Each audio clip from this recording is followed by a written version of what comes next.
On my right is Tarjinder Gill. She's an experienced primary teacher who has worked in areas of high deprivation, including the Midlands, Great Yarmouth, Wakefield, and in London. She has a particular interest in teaching of history and political impartiality. We could do with some of that in schools, and has blogged and spoken about this at the Festival of Education, Research ED, and the Battle of Ideas. Tarjinder Gill.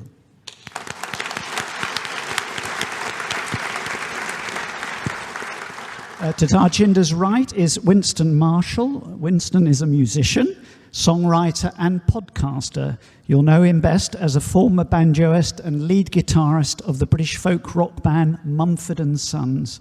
He has won multiple awards, including a Grammy,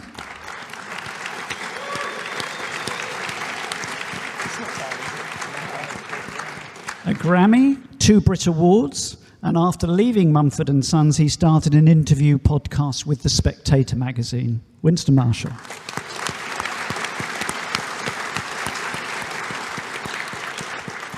Going to the far left is our good friend Patrick O'Flynn.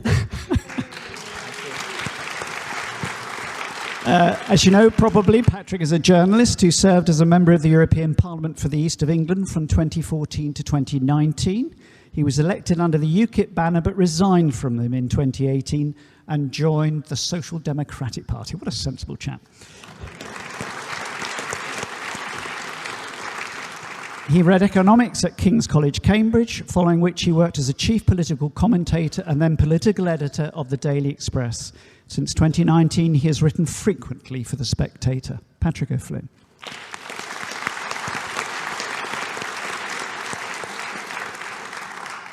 And you might recognise the chap on my left. It's William. First joined the SDP in 1982, I've got here, which is incredible. A former district councillor and parliamentary candidate, he presently serves as Corbridge Parish Council in Northumberland. He became leader of our party in early 2018 and was re-elected in March 2020. William holds first and master's degrees in urban planning and property management, respectively, and read philosophy at Durham University at postgraduate level. Our leader, William.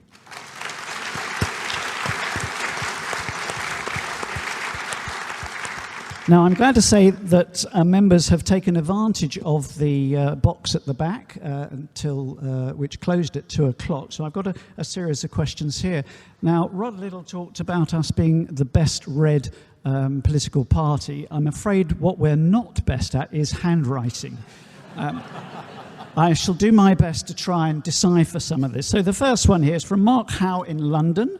Do you think that many modern trending movements have within themselves their own contradictions to the extent that there is no need actively to fight them, but just to watch them self-destruct? Patrick. Sorry, was that modern trendy movements? Or modern trends and movements. Well, I think not. I think the large parts of the public realm have been taken over by people with views and attitudes that reinforce each other but are miles away from common sense and as William referred to in his speech, don't withstand scrutiny. So I think they certainly do need fighting, what is loosely known as woke. And it always amuses me that the left says that people who go on about woke don't know what woke means, and woke means being aware of injustice. Well, they're on a loser there, because to 99% of people out in the country, you say woke, they know what it means and they roll their eyes and they know about the divisions and they can't stand it. But I don't think those movements are going to dissipate and fall apart on their own, although they certainly deserve to, because it is sort of self-reinforcing cabals. I don't know what's happened to our university sector in particular in the last 20 years or so, which has fallen prey to these strange, divisive ideas, but the stranglehold they seem to exert on what should be, the brightest, the best, the most plural forums for the exchange of ideas, that seems to have gone. So I think they're going to have to be cleared out, street by street, rather than just waiting for them to fall apart. Lovely, thanks. And Winston, what are your thoughts on this? I was on a radio panel with Ian Dale recently on LBC, and the other panelists was someone from the Tories, someone from Labour, and someone from the SNP, and they got into a conversation about net zero, and they all completely agreed, and I couldn't interject at any point because they were just stampeding away on this issue.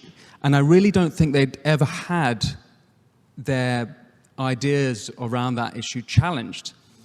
And so I think it's absolutely the case that in all industries, I mean, I've seen it in the music industry, and I'm reminded of it this week. We saw it with BLM, and everyone unflinchingly supporting BLM without reading their website or reading their literature.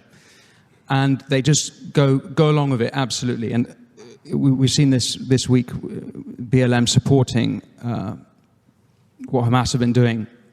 And again, I'm just frustrated as there's this capability for people to go along with ideas without thinking. I think it's just as capable in the music industry as it is in politics. And I think that I've been reading a bit about Jung's psychological types this week. And I don't think that, if you take an extreme example, let's say like Nazi Germany or communist Russia, the psychopaths, there's only, let's say, 4 or 5% of them. But the majority of people just want harmony in the group. So they'll go along with bad ideas so that there is harmony amongst them. And this is across society. It's in politics, among political parties. We've got to be careful about that at the SDP as well and check ourselves. And that specific phenomenon has, I've been worried about it for a while and just reminded of it this week. So I'm not sure if that's an exact question to the answer, but I think, yes, the bad ideas do run wild. Thanks, Winston.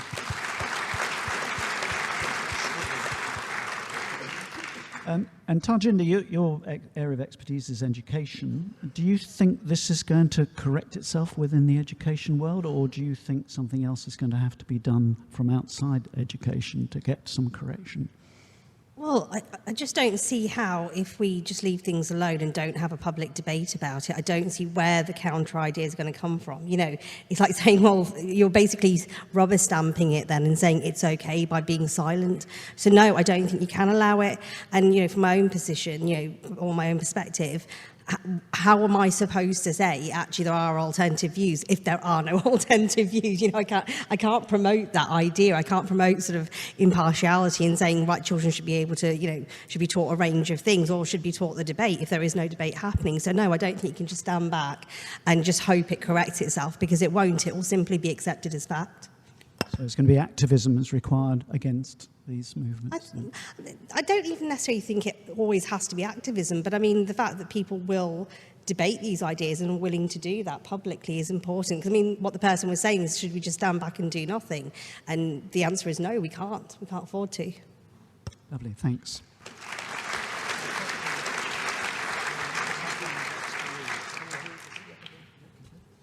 I'd sort of agree with the premise that, yes, certainly there are many political forces and movements which are completely incoherent. Their incoherences are inside the system.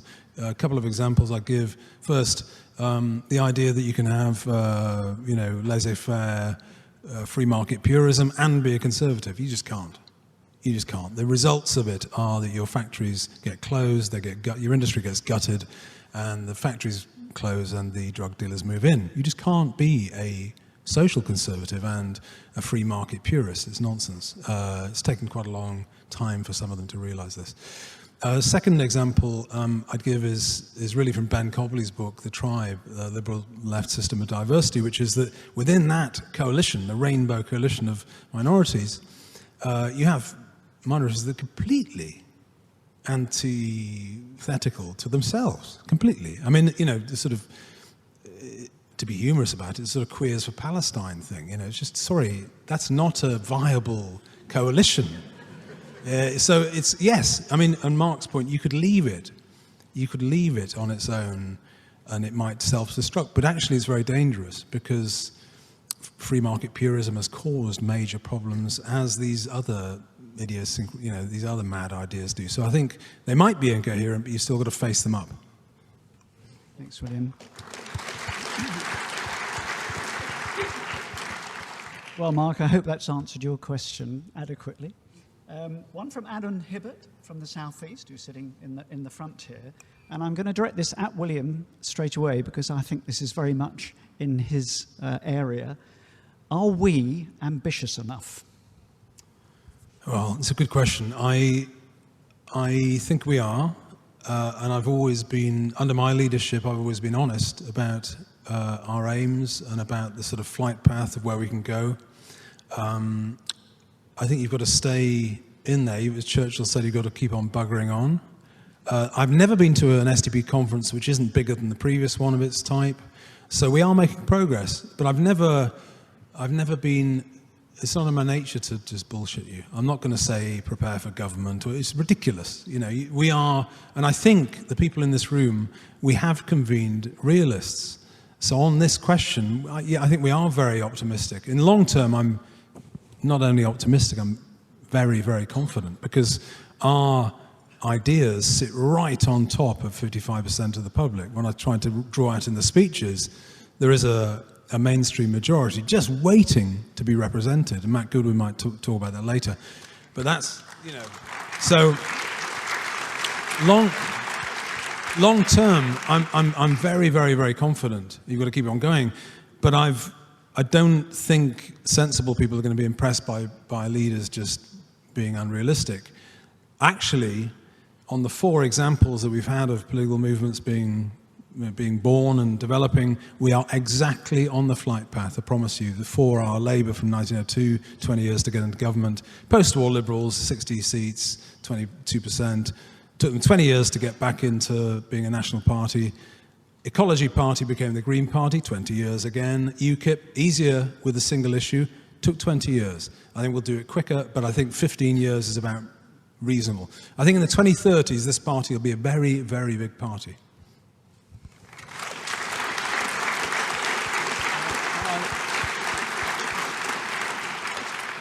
Go ahead, Winston. That, if I can be totally honest, that question has been my concern with the SDP. And I want to see amongst my fellow party members real ambition. And next year, with the general election and the mayoral, I don't think it should, it's not just about disrupting the vote. Like, let's win some seats. And it's fine to have a 10, 15-year plan, but if you look at what happened, let's say, in the Netherlands, their new Farmers' Party stormed it. We're seeing new parties doing very well very quickly by being very precise in what they represent. And I don't see why we cannot do the same thing. And I think that that winning attitude will inspire more. So I really hope that amongst you, just let's go for it. Like next year, go into put your name forward to represent your constituency, and we can win. Like, otherwise, I don't see why we do it otherwise. Like, we should all have that attitude of, like, let's do this to win and to change the country. Otherwise, what's the bloody point?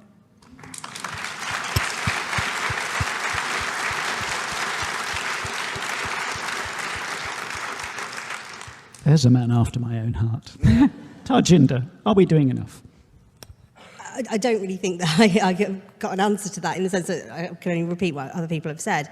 But I do agree that we need to be, what we need to do is be more visible as well, and be open about the fact that we are SDP members. The fact that we should be willing to say that, we should be willing to support it, be openly supportive as well. It's not just that you're a member of this fringe party. It's not like that. Actually, it is a political party. It is a force, and it's about sort of being open. Being out and proud, as they say. Absolutely. Lovely. Patrick, you're an experienced political person. Are we being ambitious enough? I think so. I think I watch the progress of the party. William is now a regular on, GB News Talk TV. That takes a long time to crack that, and then we need some other people on there too. But the media profile is definitely building. More people are getting to know about the SDP and what it stands for, although let's not kid ourselves, it's still nothing like a majority of the British public. It takes even longer time. A sort of phrase that comes to mind to me just now is that it's Wayne's world and we're just living in it. That Wayne and his colleagues in Leeds have shown what can be done, but it takes enormous amounts of commitment and energy and being a proven community champion anyway in order to break through. But, there have been other parties that have, for instance, the Liberal resurgence was based on that pavement politics and that local building of strength, and particularly in a first past the post national electoral system, building those clusters is really important. Then getting councillors, that gives you the local profile and credibility then to have parliamentary candidates who get large numbers of votes. But I remember like the Daily Express under some momentum from me came out in 2010 for that Britain should leave the European Union, and we made a special edition. And even back then, Nigel Farage had a piece in the special edition, but it was one of the smallest pieces because even then, in 2010, Nigel was pretty much subject to a deliberate media boycott. The left-wing press sort of decided he was a fascist, basically, and they weren't having anything to do with him. The right-wing press wanted to shut out any challenge to the Conservative monopoly. It took a long time. You know what a showman Nigel Farage is. It took a long time for him to get to a position where he could develop his overall brand and profile as he has done in succeeding years. So it does take a long time. I do see progress. I think we it's easy just to sit on a stage and say we need more Leeds activism and clusters and whatever, because you're telling somebody or few people in the audience, you expect them to work many hours a week, setting aside their busy lives anyway, and to find a core group of people to do that. But that's what it takes. It can be done. It's going to take a while. I wouldn't say, let's make the benchmark of success next year at the general election. Can we get MPs elected? That would be amazing. But I think that's not necessarily realism. It's about building the vote, building the number of candidates, increasing share of the vote.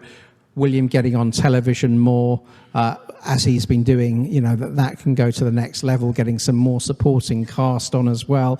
And it's a long slog, but, it seems to me it's a worthwhile slog. And as William have said, this is certainly the biggest attendance at conference. And, I joined in 2018 and, we were not exactly holding annual conferences in bus shelters, but certainly the number of people here today would have been significantly more than the entire party membership was back then. So it's a long march, but don't give up.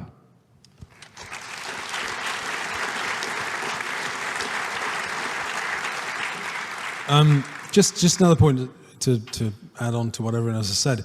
What I've found is that you keep on going, and it's like Leeds, with Wayne. First time Wayne stood, he got 500 votes. Labour Party had 3,500. Most people would have said it's completely ridiculous, give up.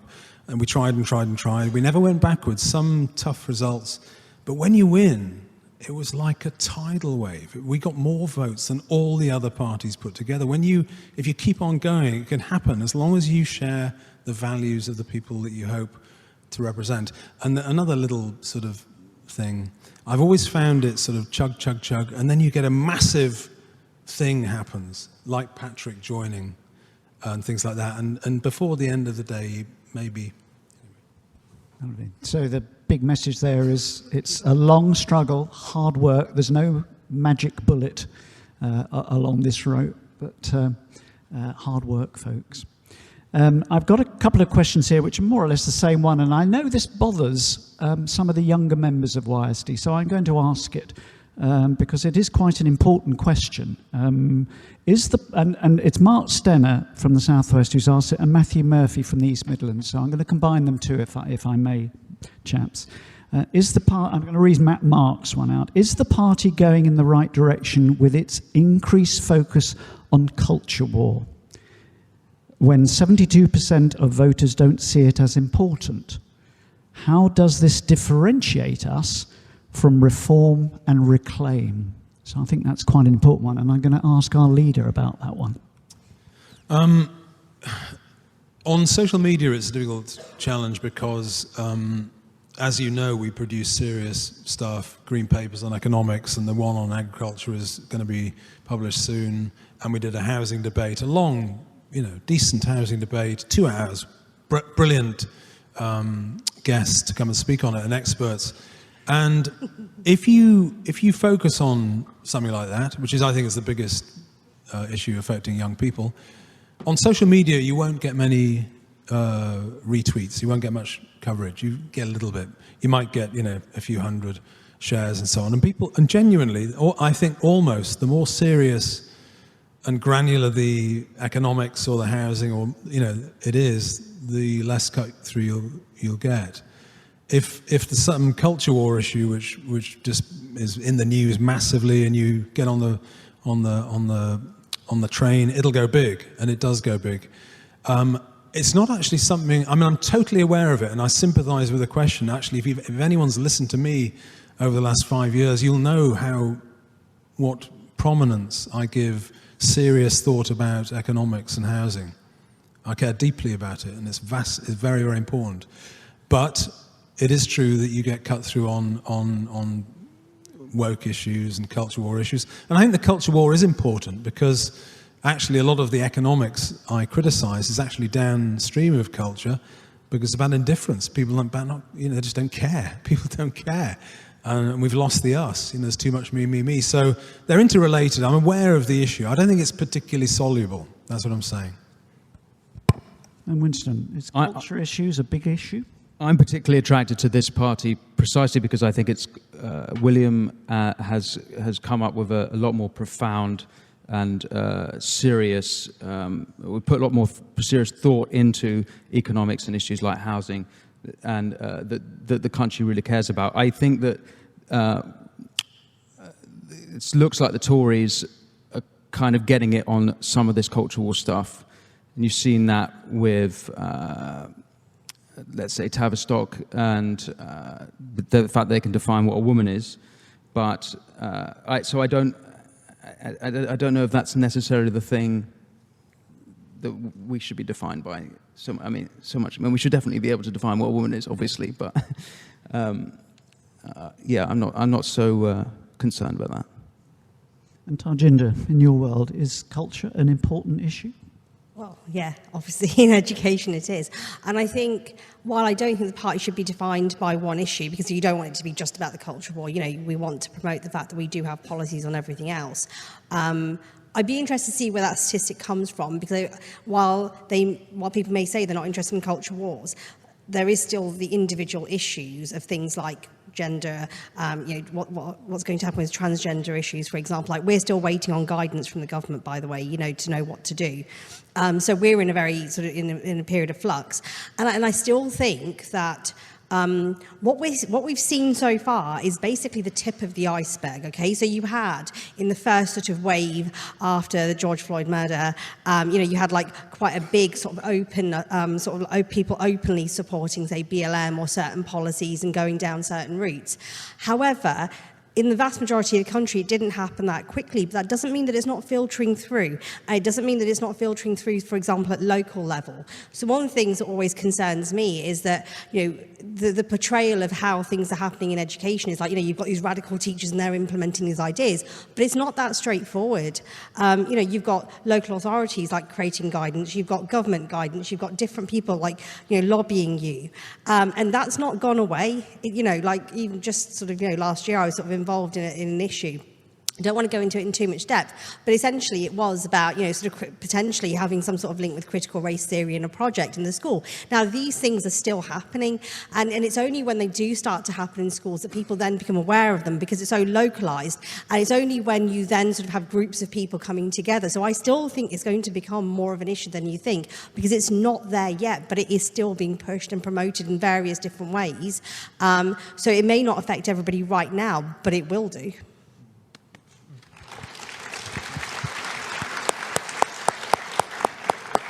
So, Patrick, do we overemphasise the culture wars side of things? Well, the way I put it is this, that in recent years, we've just about kept out of an economic recession. It's not been great, but, every time we think we're going to an economic recession, there's like a 0.1% bit of growth or whatever. But what we have is a drastic social recession, right? Because of all the forces that are dividing us into little rival grievance groups, battling for public resources, battling for special concessions in jobs or in housing, and accentuating this feeling of community being shattered, social cohesion going down the plug hole. And I think the so-called culture war, which is really an attack on traditional Western values by the identitarian left, is a profound part of that. That's the side that has attempted this radical change that doesn't fit in with our lives, that doesn't even recognise the capacity for people to feel part of one community, not racialised, not obsessed with their little identity groups. And I think it is a really fundamental part of what has gone wrong with Britain. And we heard from previous speakers about things that haven't gone very well with our economy. But I think the social recession for many voters, who've been struggling with cost of living pressures, inflation, etc., as a long-term, more profound issue. The social recession in the UK is absolutely dead centre as far as I'm concerned.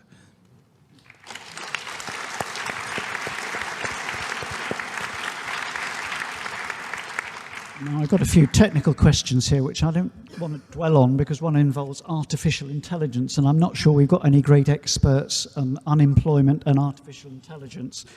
So sorry, Andrew, I think that's probably a little bit beyond our technical competence in the panel here at the moment, but thanks for asking the question. I think perhaps outside of our conversation here might be a good opportunity to discuss that.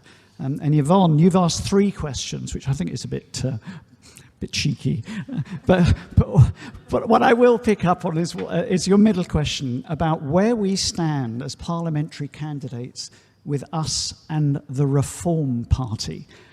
So, William, I think you're going to be best to try and explain where we stand with Reform. The scars are on my back.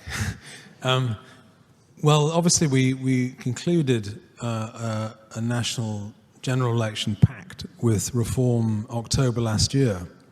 And you can't do that overnight, so we'd actually been talking to them for some time.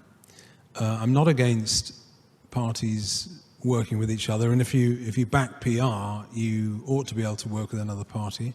There has to be sufficient overlap, and actually more importantly, there has to be sufficient goodwill. And the little team we got together a year before it was announced scoped it, and there was goodwill, and importantly, the meetings didn't leak, and they've done everything that we asked them, and we've done everything that they asked us. So I met them again a week ago. So the deal is very limited, really. It's a no-stand deal in our 6 top seats. So we have 6 seats which are target seats for us, and they can't stand in those constituencies, and vice versa. That will be helpful in a general election. I mean, in Leeds South, for instance, it will be helpful, because you may have a smaller card. We will get more votes as a result, and we'll get more cut through. And the other part of the deal, which is partly out of the individuals in South Yorkshire that were working together and knew each other, is South Yorkshire, where effectively we're tackling those 14 seats together, working much more closely. We have the seats towards Sheffield, not quite as winnable, and they have some quite decent opportunities, I think, in the corridor, the triangle between Rotherham, Barnsley, Doncaster. So that's the deal. You'll be aware that Richard Tice and the others talk about, fighting every seat. Well, that is retail politics. So, it's not... When he's making that point, he's making a broad point. Our seats, our deal represents 4% of it, and it's still very much alive. Obviously, a precondition to the deal was that the SDP could openly, not emphasize, but clarify our complete difference with them on economics. And actually, Richard was fine about that. And we will continue to do that because we agree with them that the country's good enough to run itself, govern itself. We agree with them on electoral reform. We probably agree with them on immigration. But there's about 30 policy topics that we couldn't agree with them on because our economics is very different. I think we just take a very grown-up attitude. I totally appreciate that the people, when we announced the deal, some people were very upset about it, but you literally can't negotiate a deal with it's very difficult to get someone from another party not to stand in a constituency. It's a very limited deal, as I say, 4% of the seats, and I think our profile and our results will be better as a result, and if we don't like the deal, just over a year from now, it won't exist.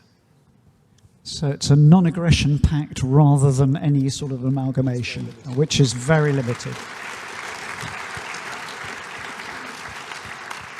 I hope that put some people's minds to rest because I was aware at the time that there was a lot of concern about that particular tie-up between us and Reform Party. But as I say, it's a non-aggression pact. That's it, full stop. I've got a card here that I'm afraid I can't read the writing very well of. I think it's Helen or Alan Newitt or Nevitt or something.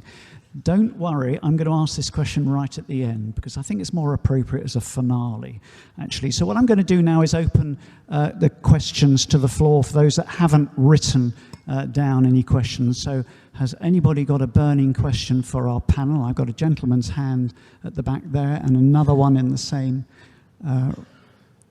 column and a lady over here.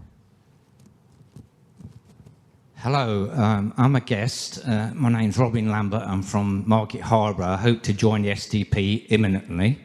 And I wondered what the panel's views were. One, on a sovereign wealth fund, first suggested by Tony Benn in 1975. Norway, we don't have any negotiations in this country anymore. They've got the better deal in the rose field. They're going to help us drill in the North Sea.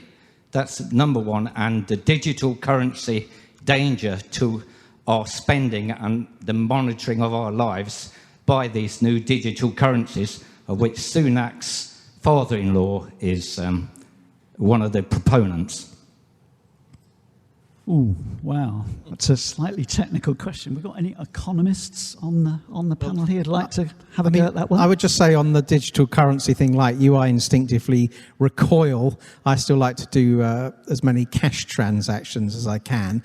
I would say that I think Rishi Sunak is probably so rich that I don't think he's motivated by personal gain, but I do think, he's the sort of leaning towards being an establishment, global sort of guy, that whatever the logical pluses of digital currency, he would be somebody that I would think wouldn't see the dangers of going down that route.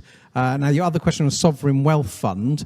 Well, we should have done it, shouldn't we, a long time ago. And, Norway, just by using a percentage of proceeds from their North Sea oil, has built this most enormous, successful thing. I think generations of politicians need to answer for why they couldn't find just a segment of money to conduct such a thing. But if on whether we should have one, I suppose it's like the Irishman asked for directions who says, well, I wouldn't start from here. Lady in the red top. Yes, hello. I'm a new member who's here because I'd like to see this now as a common sense, fairer society, more equal society party as a former Conservative. But just this point about the culture wars, which I think maybe some people feel a bit queasy about the idea of this party being perhaps a bit too hung up on it or having it too central. Just a little anecdote from my neck of the woods. I had an incident in my gym recently where a male walked through the ladies' changing room. Several of us went to reception to say what had happened. And essentially, we've just been fobbed off as women. We feel quite erased. You know, this aspect of the culture wars is coming to somewhere very close to you very soon. And, you know, I'd like to think that there is a commitment to this, you know, biological reality as a part of the culture wars. I was sent a sort of an email attachment by the manager, who was very courteous, who said that, you know, when I pointed out that I wanted to see proper facilities made available for people who want to use unisex facilities, who need to, I was told that, you know, when it came to gender, nothing was black and white. When I said males and human beings can't change sex biologically, she looked baffled and said she was no expert. This is where we've got to. So, there we are, you know. Anyway, thank you. Lovely, thanks. And there was a... Hi. I was just going to say, should we as a party be talking about the sort of aftermath of COVID, or should we just, like the rest of the media, just brush it under the carpet? Because obviously there's so many implications of that we're still suffering from today. Tarjinder. I'd say that I think we do still need to take COVID into account, and in various different ways. And I'm not sure if your question is sort of medical related, but like from my, but when we look at education, the actual problems that have been caused by COVID and the lockdown, and particularly the children who were born under lockdown, are still going to come to it. So we're expecting a massive increase in speech and language problems, because nobody really realised that. Hang on, do you know what? Just being in a society with all these other human beings, watching them speak, is actually really vital. And it's not something that you could have known unless this situation actually happened. So we're expecting massive spikes in that, because literally we're going to have that. So, and this is going to be children who wouldn't normally have had it. It's not just a speech impediment. We're talking about, and this is going to have a knock-on effect in terms of like reading, writing, the whole shebang. So it's not something that we can just leave behind. We are going to have to think about how we're actually going to target that support, because every school is going to be affected by this. Thanks, Tarjinder. I'm afraid we're running out of time here. I've got time for two more questions. The gentleman in the white shirt and then the gentleman in the pale jacket over there. So you first. On quite a specific economic question, what would the party's view on, and panelists' view on, whether the SDP supports industrial action? So, for instance, in London, industrial action with tube drivers, for example. We very briefly. Well, I've done, I don't know how many, probably done about 7 or 8 interviews on the RMC and on the rail strikes, and I supported them because we've got RMC members in the party, and I've spoken to them. A lot of them haven't had a pay rise in 4 years. I think it's completely unreasonable to expect people to put up with that and do nothing. I'm not saying that the RMC are angels. I don't believe that either. But I was quite clear that they are justified in taking industrial action, in my view, and I argued for it. I will not always argue for it. When the nurses asked for 25%, I said on the TV I thought it was ridiculous. You can't ask for 25% when the country can't even balance its books. It's ridiculous. But if you're asking for a claim which is justified and reasonable, I will support it. Thanks, William. And the second to last question. Hi, yeah, I'm really glad, James, you raised that media example of the net zero stuff. And can I say I'm really happy to see you here, because a lot of my friends of my generation who, you know, love your music, they don't understand what's going on politically, and I can draw attention to your story and that will open it up for them. But my question, I'm entirely comfortable with the result of the vote this morning on net zero, because I think the underlying point of what an SDP policy maybe should be is that net zero and the effects on the trade deficit that flow from that, we need to commit as a party to publicly debating that properly, definitively, everything that relates to climate and energy. And that's really what the net zero referendum thing is really about underneath. So can that be a push for this party if that's what members want? Yes.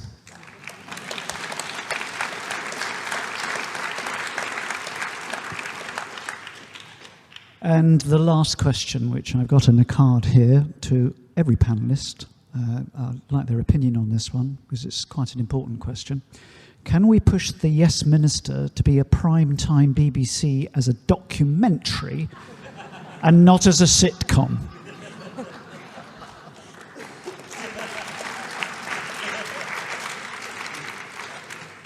What, you mean it isn't a documentary? So I'll just it'd be a bit naughty and jump back to a previous, the lady who talked about her gym and the male walking through the gym, who was a Conservative. I remember a couple of years back, Penny Mordaunt standing up in the House of Commons, I think when Boris Johnson was Prime Minister, you know, as a Conservative cabinet minister, saying in terms, trans men are men and trans women are women.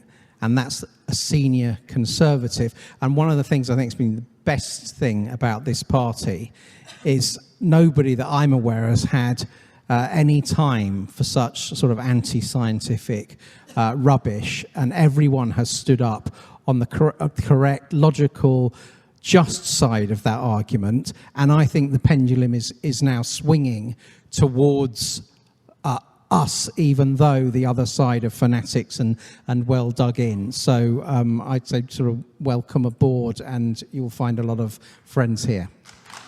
Well said, Patrick, well said.